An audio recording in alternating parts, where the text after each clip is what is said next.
This young man doesn't just represent black America.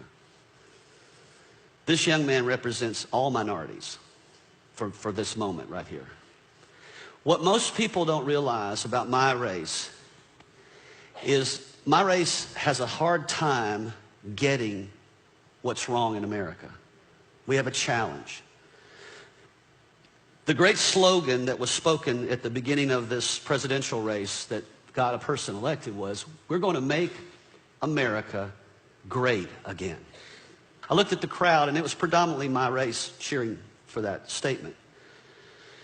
And I thought to myself, okay, if I'm going to be a Christian, I need to filter that statement through the lens of other races, not just my own. I was thinking to myself, okay, if I'm a black person, maybe a young black man in America, when was there a season of time in the last 240-something years that America was great for you? In the beginning of our nation, 1700s, we brought a lot of people like this young man from Africa by the millions. But for some reason, this has never been really advertised too much because my race, we don't want to feel guilty. Then we also have to live with the fact that we also conquered Native Americans as well.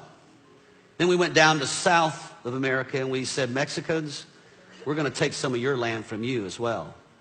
What do you think of Hispanic person? When was America great for Hispanic people? When was America great for Native Americans? What about Asians? Was it great when Pearl Harbor happened and we took 120,000 Japanese from their homes in California, put them in camps for 4 years? Was that great? The only people that could honestly say maybe America was great would be me, my race. It was great for us. We had a lot of folks like this young man and other people serving us. Now, over the last few years, some of those people are rising up and they've had enough. And movements are starting and different things are happening in our nation that are saying, hey, we matter too. We are not the majority, but we matter too. And people like us are getting scared. We're getting fearful. Man, this nation is not like it used to be. Are we filtering that through the eyes of Jesus, or are we filtering that through the eyes of our race? And so what Jesus would do in the middle of all this is he would take a person like this, a young black man, and an old white man. We probably don't have a lot of things in common. The way we grew up, the society we live in. I don't get in my car and worry about a cop pulling me over. I don't worry about being treated unjustly in society like you do. I don't grow up with fear. Don't have those concerns, but I have them for you. And I care about you. And we've become a nation where God's no longer ruling over us.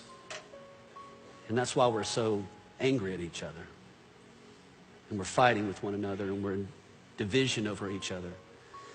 And I can't see our government healing that. I can't see any president healing that. I can't see any leader healing that in society other than Jesus. And that has to start with us in the church. So, Jesus would take one of the disciples and he would wash their feet. He would pour water over their feet because the feet represented the dirtiest part of their body. Who in their right mind would want to wash somebody else's feet? Yet Jesus did that. And he said, you see how I'm doing this? You see how I'm putting my hands on your feet? What I'm saying by that is I'm trying to get you to see something. You're valuable to me. I'm not superior to you. You are just as valuable as I am. I know society hasn't told you that, and I know circumstances in life haven't told you that, and I know history hasn't told you that, but God says that about you. God accepts you. You're my brother. I'm your brother. More of this needs to happen. And so maybe it starts with us in the church. Maybe it starts with the people that are in this church, that we would just say, you know, regardless of our history together, what if we just started loving each other and serving each other and maybe washing each other's feet? I value you. I care what happens to you. I care what you experience in America. I care about the hurts and the wounds of your past. I care about the history of my race against your race. And I'm sorry. I repent. I didn't do it myself personally, but I take responsibility for my own race.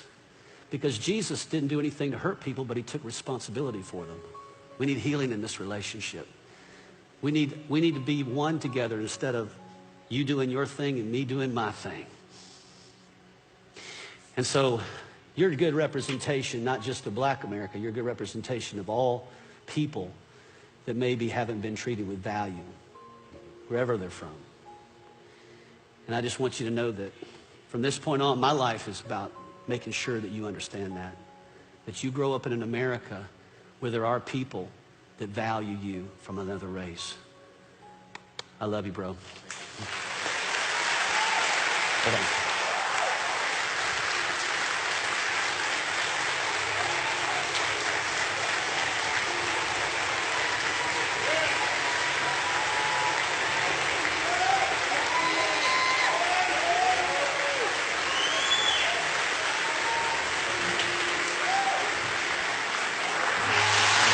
Thank you, man.